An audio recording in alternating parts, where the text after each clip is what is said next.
Welcome aboard Flight 91 of the Squawk Ident podcast, recorded on the 29th of September, 2021, from the Aviator Sound Studios from somewhere in Southern California.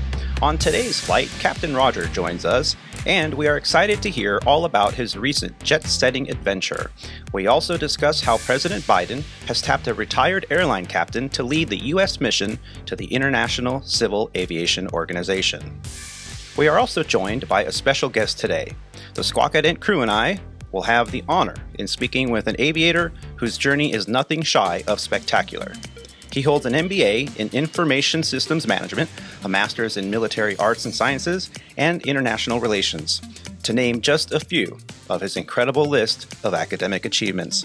Not long ago, he was the commander of the 62nd Operations Group at Joint Bases Lewis and McChord in Washington.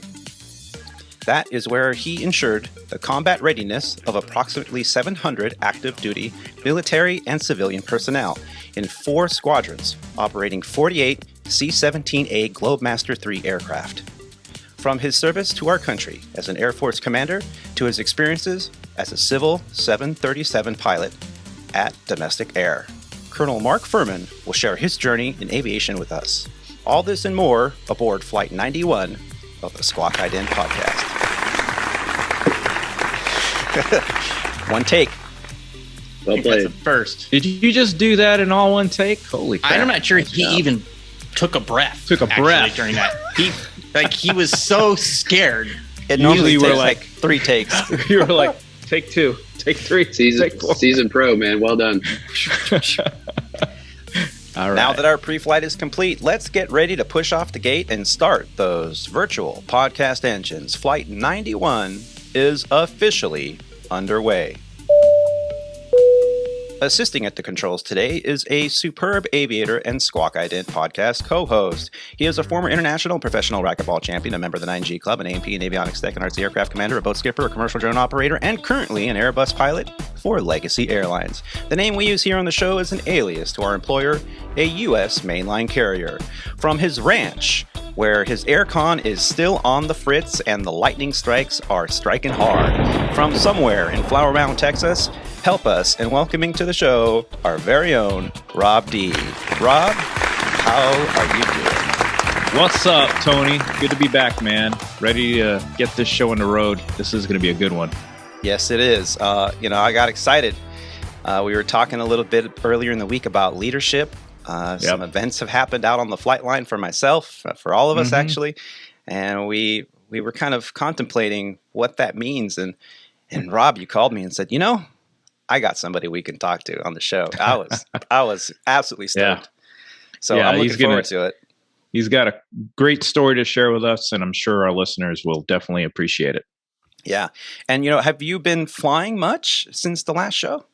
Yeah, I kind of lined up a couple trips back to back to, as always, make room for volleyball here at home. So I just got back from a 4-day trip, backed up by a 2-day trip. But the great thing about it was I got to spend a whole day in Boise, Idaho. Man, that place is gorgeous, man. Temperature was just right. A lot of great choices for food, and I was flying with a great captain. And so, that just topped it all off. So, yeah, it was a good time, man. Yeah, this time of year, trip. Idaho, this is where you can go mountain biking and hiking. And, oh my gosh, it's beautiful. I didn't want to leave. It was tough to say goodbye, but anyway, got a life to live. So here we are. Yeah. And what's up with the aircon? Oh, dude, man, I have my air conditioning has been on the fritz for a little over a month now.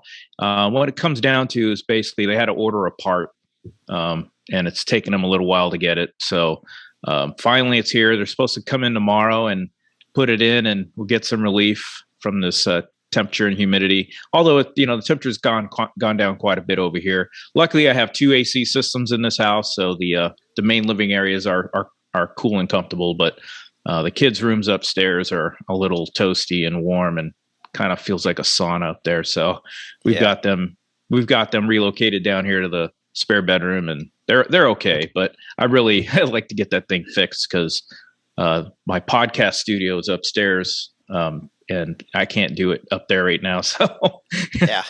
You'd be dying up there. feel like a Bikram yoga studio doing a podcast. Yeah. Well, we're absolutely excited to have you join us again, Rob. Thank you so much. Kyle couldn't make it today. He's got just juggling a mountain of things on his honey-do list. He actually sent me a text message with the items on his honey-do list, and it's got to be like 50 things on this handwritten list. And oh, dude, he's like, you want to come help me? Yeah, that post move he's doing is certainly keeping him busy. And then, of course, he had some personal issues he had to deal with. So we'll get him back soon. I'm sure once we do, it's going to be good to hear from him. Absolutely. Well, also joining us today is another exceptional aviator. He's a professional CFI IIMEI flight instructor, a former Embraer 145 airline pilot, a King Air instructor, a Falcon 2000 commander, a captain, and a corporate operator as well. He joins us fresh off his global flight adventure, where he hobnobbed with the fashionistas fresh off of the runways at Milan's Fashion Week. Please help us in welcoming back to the show, Captain Roger. Captain, how you doing? I'm doing pretty well. It's good to be back. It's been a while. I've had a lot going on, so I haven't been around the last, I don't even know how many shows now, actually. Yeah, you were telling me that you were spending, 3-4 weeks planning this one trip. The owners of the conglomerate, the airplanes that they all own, they were planning this trip over to Croatia and to Italy. And I mean, what were all your stops? Yeah, it was the planning. Obviously, it wasn't 3 weeks solid of planning, but there's certain things to kind of the preparation for it. Definitely was over a month out, and then you doing more and more as you get closer to make sure, especially in this day and age. Europe in the middle of the planning is when Europe we went off the safe list of travel for Europe, and then each individual country in Europe could change things, and it was changing day by day and country by country. And so the whole thing definitely turned into an exercise of researching different countries' travel pages. And specifically back to your question, where did we go? We went to Croatia, and then we also went to Italy, but then we also had a stop in Ireland with an overnight, just kind of to break the trip up. And so it was Ireland, Croatia, and Italy, and the rules and regulations, and testing and vaccinations and this and that and travel forms. So yeah, there was quite a lot of logistics that go into that whole thing. Yeah. And that's not to mention then once you land and now you're going to stay somewhere, what's going to happen there next. Unfortunately, that was actually outside of my purview of responsibility. I was just making sure that I guess we didn't get detained in Europe from an aviation standpoint. Okay. That sounds relatively mysterious. I might have, exaggerated that a little bit, but Europe is a little bit different than the U.S. in terms of aviation. We're actually fairly lax over here in terms of flying within the country. We have so many airports, and the FAA is actually somewhat forgiving when it comes to flying international. We don't get ramp checked all the time, whereas that's a much bigger possibility in Europe than it is actually here. And the ICAO rules are slightly different than the FAA, and trying to make sure that you're balancing all that. So in case you get a SAFA check, you don't get detained. Yeah. Well, that's good. Well, I'm glad you were in charge of the logistics, because I know that makes one of us. Yeah. I know you're thorough. I think that's why I was kind of entrusted with that responsibility. It's a blessing and a curse. I can't decide which one at which time, but yeah. Well, you sent us some audio feedback and video feedback that we played on the last show, and I thank you for that. And unfortunately, I think you said just landing in Rome, or getting off the train in Rome right when we were recording. Yeah, I have to admit, that was pretty funny. We had just landed in I guess we were landed in Florence, and then we had taken the train down to Rome like the next day. And I had just gotten off the train, the metro in Rome, and had just walked out at the Colosseum. And you texted me, "Hey, we're about to start. Are you at the hotel?" And I'm just looking up at this 2,000-year-old Coliseum. No, Tony, I'm not at the hotel. Here, this is what I'm looking at. The timing was kind of funny. As I think that the timing for my response to you with the picture, because I sent you a picture, didn't work out because my phone plan and the data plan, in order to send a picture, I think it was like 20 minutes later. But it was pretty funny for me, like literally walking out and just being like, you step out of the underground metro and you are staring up at the Coliseum, and then you're texting me at the same time, and it was just pretty funny. Yeah. Cool. The Italian wants to know if I can be on a podcast in America. No, I'm in Italy. Now's not a good time for me. Yeah. Well, you sent us a little bit later in the evening, you sent us some video, and I want to just play that for the viewers and the listeners now. Sure. All right, cool. Captain Tony wanted me to do a short video with myself here. So it'll be really short. It's pretty crowded. About I don't know what time it is. I think it's about 9:30 or so at night here in Rome. We got here earlier this afternoon. But it's a short video of myself. I told the guys earlier this evening, it's almost hard to believe that they pay me to do stuff like this, but definitely having a good time. And looking forward to seeing guys when I get home. You guys all take care, and we'll talk to you soon. And you know what I especially liked about that video is the attractive girl sitting on the stump that happened to be in the shot like 4 or 5 times. Ciao, Bella. How are you doing? I say nothing. Just saying. There was a lot of beautiful Italian things to see. We refer to it as the talent. A very talented area. Yes. Maybe. That was Trevi Fountain. Yes. Near the Spanish Steps. I've been there myself. Beautiful spot. Absolutely gorgeous. And Absolutely I know what you mean by stepping out of the doors to the metro, out of the metro and seeing the Coliseum is pretty amazing. It was. You come out of the metro and you have, I had no idea it was coming. And I stepped out and just bam. Boom. Huge. Holy crap. There it is. Yes. Yeah, definitely worth doing. Yeah. Yep. And I'm really happy that you had that opportunity, Roger, to experience that. We're also just very excited because today our featured guest is a recipient of the Bronze Star Medal, the Humanitarian Service Medal, and the NATO Medal, just to name a few. His military deployments included expeditionary airlift squadron duties and numerous C-17A combat missions in support of both Operations Enduring Freedom and Iraqi Freedom. He has also served a combat tour as air advisor to the Afghan Ministry of Defense for the International Security Assistance Force and later Operation Resolute Support.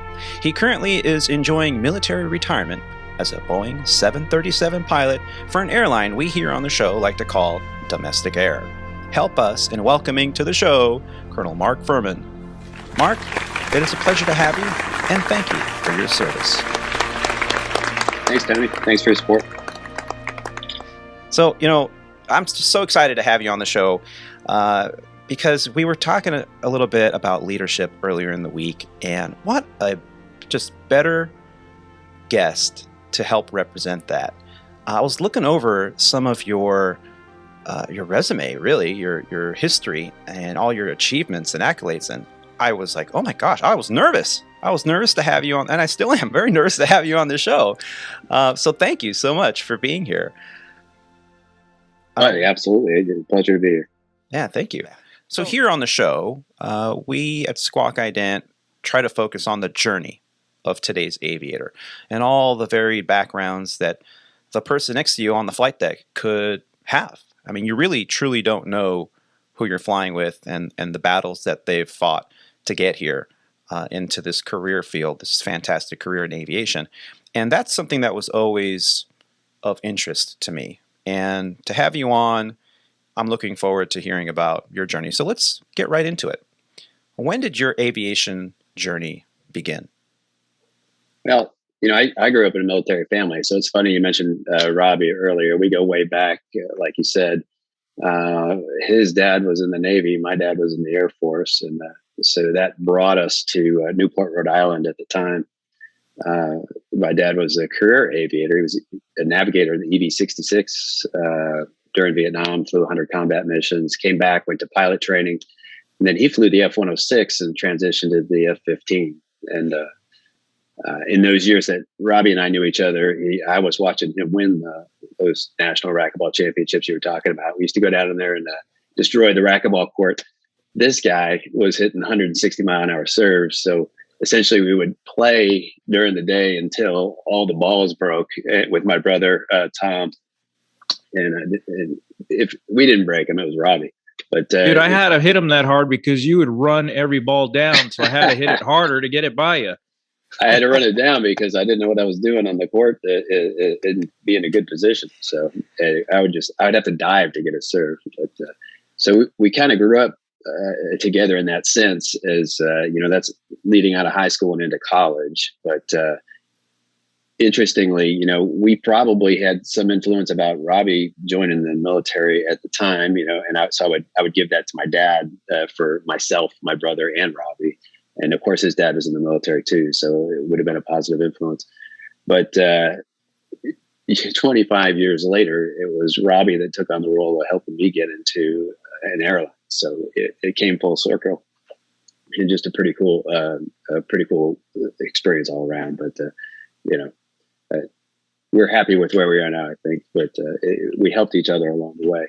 So that influence with my dad certainly was huge. And during college, I was coming to the realization that I'm going to be out on my own here quick, and what am I going to do? And I'll tell you, my sophomore year in high school, I was in Bitburg, Germany. The side window I blame for my poor grade in geometry, because out the side window was the runway to Bitburg Air Force Base, and they would have an F-15 maybe doing a air show demo profile outside the window, just screaming across the runway, pulling G's and getting airborne. And, needless to say, my grade wasn't that good, but I blame it on that. But I certainly had a spark of, knew that was cool and something I would love to do. And the obvious choice became as to what I'm going to do for a career. It just very comfortable after growing up in the military that I would do that myself. So that's kind of how it started. Yeah.